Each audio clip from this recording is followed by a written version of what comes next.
میرے میاں کی بہن ہے، اس کی شادی کو ابھی 1 سال ہی ہوا ہے۔ وہ لاہور میں رہتے ہیں، لیکن اب اس کے میاں کی ٹرانسفر تمہارے شہر میں ہو گئی ہے۔ بعد سے تقریباً 6 مہینے سے وہاں اسلام آباد میں ہی رہتی ہے۔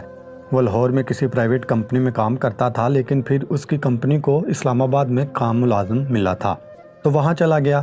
ابھی تو وہاں اکیلا رہتا ہے، لیکن میں کچھ دن پہلے لاہور گئی تھی تو میرے میاں کی بہن نے بتایا کہ اس کے میاں کی وہاں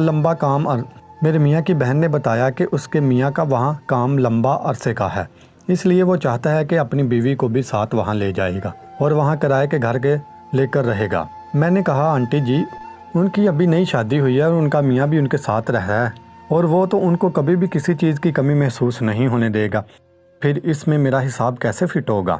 آنٹی بولی حوصلہ رکھو، میں پوری بات بتا رہی ہوں نا، پہلے پوری بات سن لو پھر اپنا فیصلہ کر لینا۔ میں نے کہا ٹھیک ہے آنٹی جی، آپ بولو جی، جو بولنا ہے۔ پھر آنٹی نے کہا ایک تو یہ ہے شاید میرے میاں کی بہن اگلے 1 مہینے تک وہاں سے چلی جائے گی، دوسرا یہ کہ میرے میاں کی بہن میری بہت اچھی سہیلی بھی ہے۔ جب میرے میاں زندہ تھے تو وہ یہاں کئی مہینے میرے پاس آ کر رہتی تھی۔ اس کے ساتھ کھلی گپ شپ تھی، وہ اپنی ہر بات مجھ سے شیئر کرتی تھی، اور یہ بھی بتا دوں وہ ایک بڑی گرم لڑکی ہے، وہ جوان بھی ہے اور جذبات بھی رکھتی ہے۔ جوانی میں تو ہر عورت کا خواب ہوتا ہے کہ اس کو ایسا مرد ملے جو اس کے دل و جان سے جسمانی اور دنیاوی لحاظ سے ہر وقت خوش رکھے، اور جب اس کی شادی ہو گئی تو بھی وہ مجھے یہاں سے ملنے آتی رہتی تھی۔ اس نے مجھے بتایا کہ اس کا میاں اچھا بندہ ہے، لیکن مسئلہ یہ ہے کہ جسمانی لحاظ سے زیادہ خوش نہیں رکھ سکتا۔ وہ میرے ساتھ تقریباً ہفتے میں 2 یا 3 دفعہ کرتا ضرور ہے اور مجھے رستے میں ہی چھوڑ دیتا ہے، اور میں اکیلے ہی کبھی اپنی انگلی سے اور کبھی کچھ اور کر کے اپنے جسم کی تسکین کر کے ٹائم گزار دیتی ہوں۔ اس کو میرے اور بلال کے تعلق کا بھی پتہ ہے۔ اس نے ایک دفعہ بہت تنگ ہو کر مجھے کہا بھی تھا کہ بھابی مجھے بھی ایک دفعہ بلال سے کروا دو، لیکن میں نے منع کر دیا تھا، کیونکہ اگر میں بلال سے ایک دفعہ اس کا کام کروا دیتی تو بلال کا بس نہیں چلتا، اس کو ہر روز ہی ملتا۔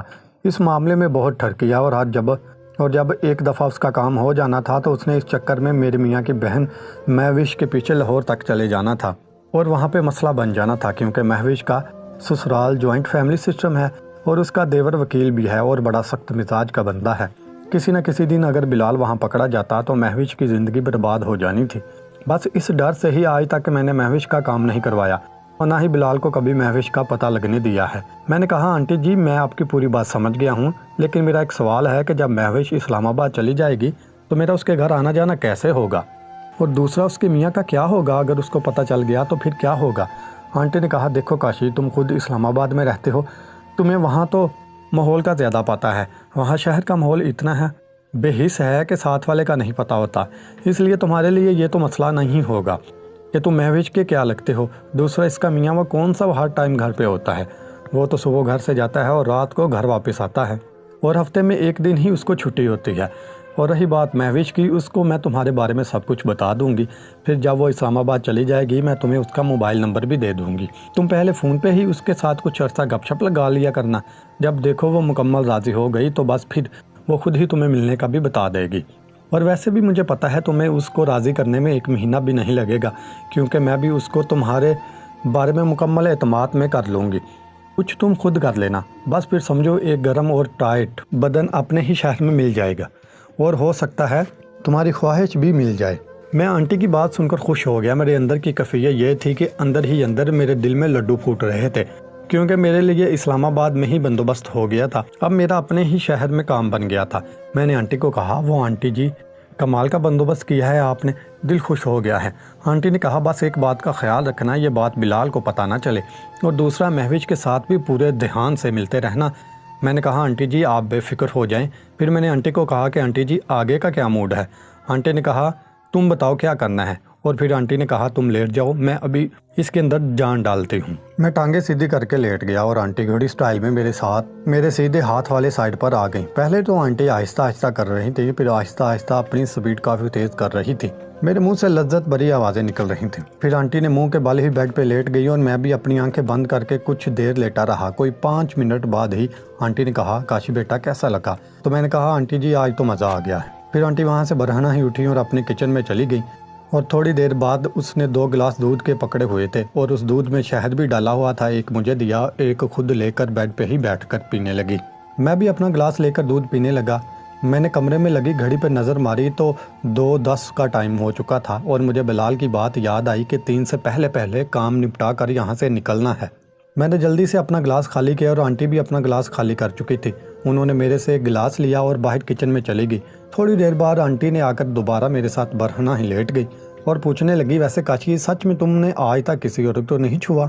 تمہارے یہ سب ایکشن سے لگتا تو نہیں ہے کہ تم نے کسی کو بھی ابھی تک چھوا نہ ہو؟ تو میں نے کہا، آنٹی جی سچ میں یہ میرا پہلی دفعہ ہے، اور رہی بات مجھے یہ سب پتہ ہونے کی، آج کل کیبل اور نیٹ ورک کا دور ہے، ہر چیز عام ہے، بچے کو پتہ ہے۔ آنٹی نے کہا، ہاں یہ بات تو تم ٹھیک کہہ رہے ہو، میں ایک ایسا تجربہ دیکھ چکی ہوں۔ میں نے کہا، وہ کیسے آنٹی جی؟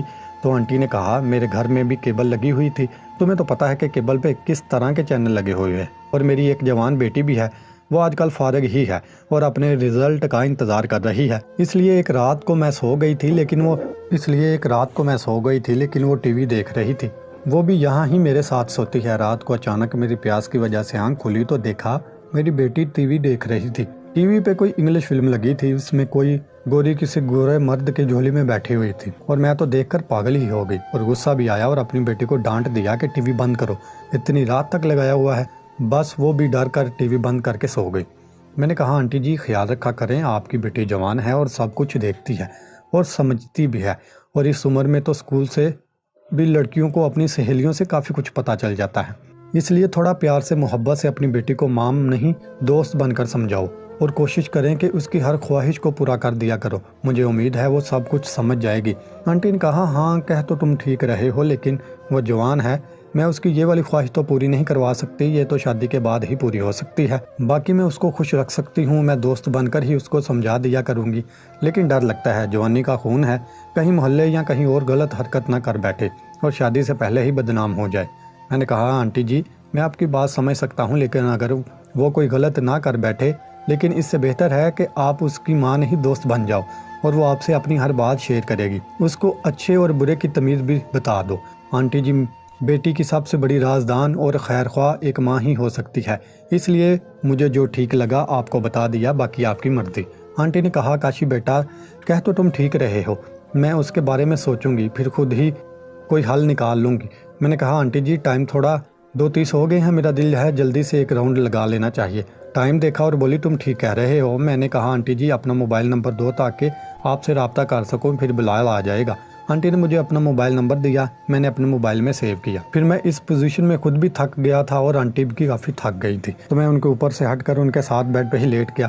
جب ہم دونوں کی سانسیں بحال ہوئیں تو میں نے کہا، آنٹی جی پہلی دفعہ زندگی میں مزہ آ گیا ہے۔ آنٹی نے کہا، مجھے بھی بہت مزہ آیا، اب تو تم جب محوش سے ملو گے تو مجھے یاد کرو گے، اور وہ تم سے مل لے گی تو دنیا بھول جائے گی، اور تم اس سے مل لو گے تو مجھے بھول جاؤ گے۔ دوستو اگر ہماری کہانی اچھی لگی ہے تو ہمارے چینل کو ضرور سبسکرائب کریں، ویڈیو کو شیئر اور لائک کرنا مت بھولیے گا۔ ملتے ہیں اگلی ویڈیو کے ساتھ، تب تک کے لیے اجازت دیجیے، اللہ نگہبان۔